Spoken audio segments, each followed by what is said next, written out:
of foreign exchange that's going out of this country, the potential that Nepal has. Japan, in Japan, the international students that go, we rank 3rd. In Australia, the Nepalese students that go from Nepal is 10th. So can you imagine if there were good institutions in Nepal, these young Nepalese would not leave their country because they could get a lot more done here. So therefore, tremendous opportunities in education in Nepal. Medicine, medical, the same thing. I talk about wellness centers of Ayurvedic and they all have tremendous potential. So these are areas that I think one needs to look at. So there has been some projects from Dhulikhel Medicity, which is $74 million, and all seven provinces are promoting to get investment into these health and education sector. So therefore, we have a system where the government is working towards, and I think it has the potential. The Technical University in Gandaki, $61 million is again something that's there on the project itself. Urban infrastructure, when Nepal had this problem, if you look at it, some of you really don't want to drive in Kathmandu during the day because the traffic is so congested, and that's because really of the overpopulation that we have and the management that's required. The government is looking at this as a very serious issue. Hitona Smart City is something that's been proposed, which is $300 million. Accordingly, Nepal International Convention, this morning, when we walked in, people didn't have enough place to sit. Therefore, if anybody goes into an investment for a Nepal International Convention Center, I assure you, you're going to make good money. All right, so there's investment opportunities up here. And then solid waste management is critically important for Nepal, and that's something we're looking at.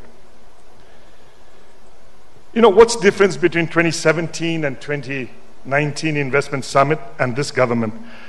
They've given us some deadline. Private sector wants to see that the government is serious when they present projects. What has surprised me is actually there's a timeline on these projects. There's a commitment from the government of Nepal saying they will respond to you within certain dates.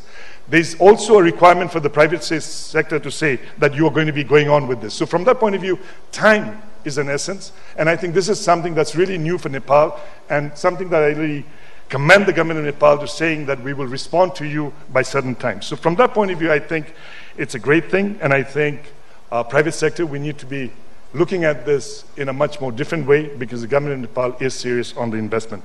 Let me end the slide by saying 2020 has been declared as Visit Nepal year, and the tagline is experience, lifetime experience.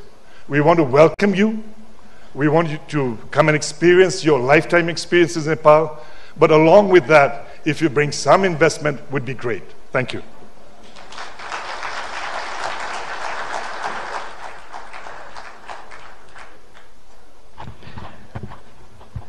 Thank you, Mr. Vaidya, for your very powerful and encouraging statement. After listening to you, we all are very confident that a new Nepal is emerging, as the Vice President of World Bank mentioned in his inaugural session.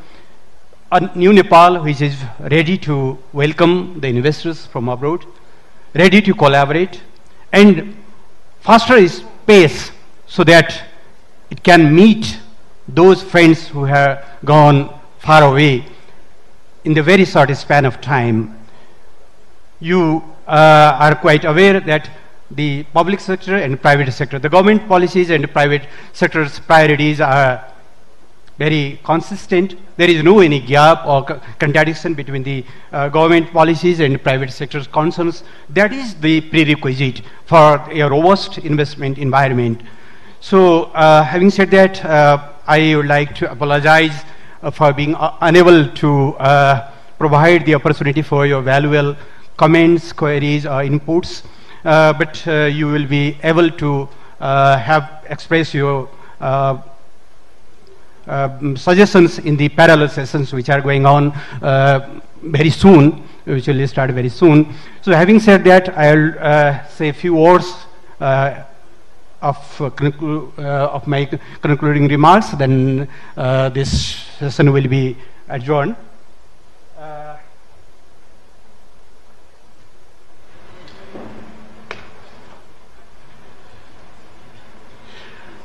Distinguished participants, globally, foreign direct investment accounted for 2/5 of total foreign financial flows to LDCs in 2018.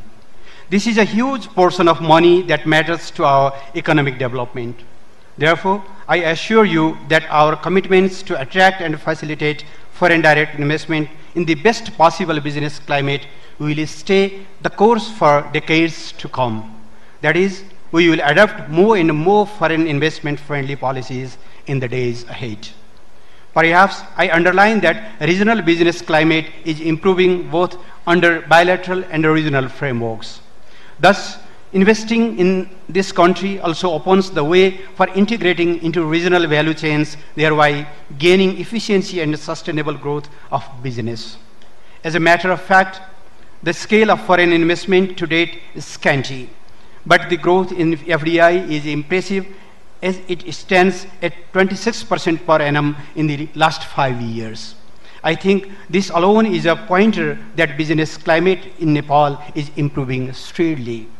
In my capacity as the foreign minister of the country, I wish to share with you that concluding bilateral investment promotion and protection agreements, double taxation avoidance agreements, and participation in regional investment agreements are our top priority. We have already concluded half a dozen BIPAs, nearly a dozen DTTAs, and negotiating regional investment agreements in BIMSTEC and SAARC. I am confident that this will further ameliorate business environment in the days ahead.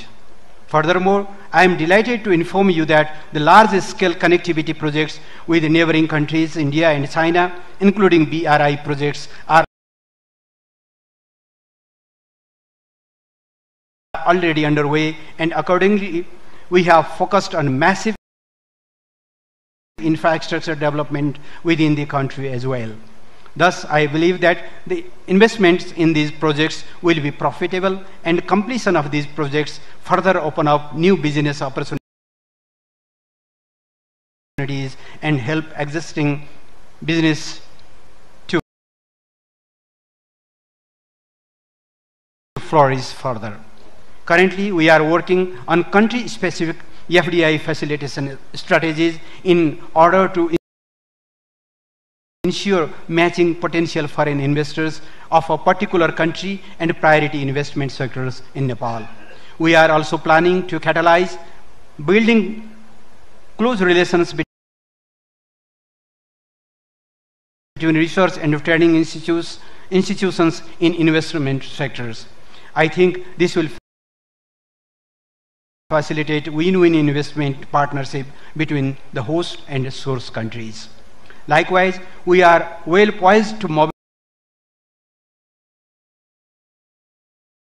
mobilize all our missions across the globe to facilitate foreign investment through essential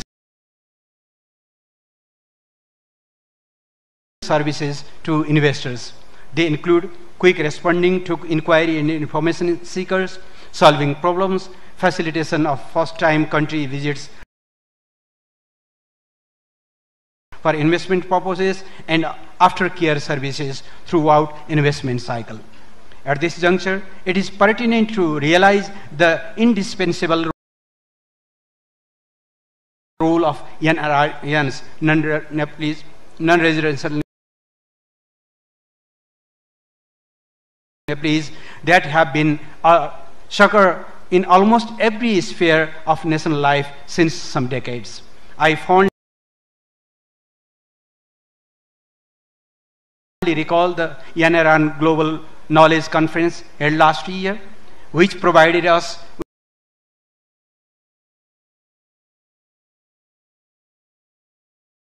with inputs on how the best to utilize their knowledge, skills, capital, and experiences. I appeal NRNs to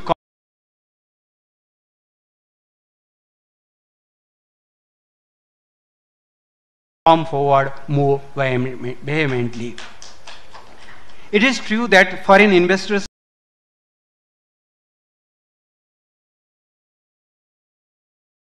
sometimes roll back or retract their decisions due to some uncertain local factors. but we have the greatest resources to our rescue. Nepali diaspora abroad, which is around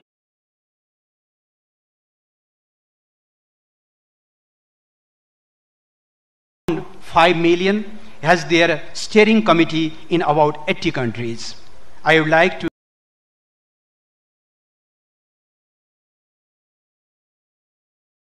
sincerely recommend all foreign investors not to flinch back, but find an NRN partner who aids you to cut across any hurdle at local level. So I appeal both NRNs and foreign investors to come forward in partnership or separately, whichever way suits you best. I hope this summit helps you in tapping the best business opportunities in Nepal, and it will be a huge success for us and for you all equally. Do you believe that we highly value your insightful and pragmatic comments and suggestions to chart out future course? Finally, I want to commit before you that we will also hold bilateral investment meetings through our embassies as and when necessary. I am confident that we will have continuous engagements in the coming days. Once again, I heartily thank you all for your active participation, keen attention, and invaluable contribution to this plenary session. My thanks goes to the both of presenters who have a very insightful presentation. Thank you very much. And now for some announcements, I would like to request Ms. Sadiksha. Thank you so much to our session chair, our honorable chair, and our presenters for their valuable inputs and insights on the various friendly policies from the government of Nepal and the endless investment opportunities in Nepal. I think we definitely ended this session on a positive note, so I would now like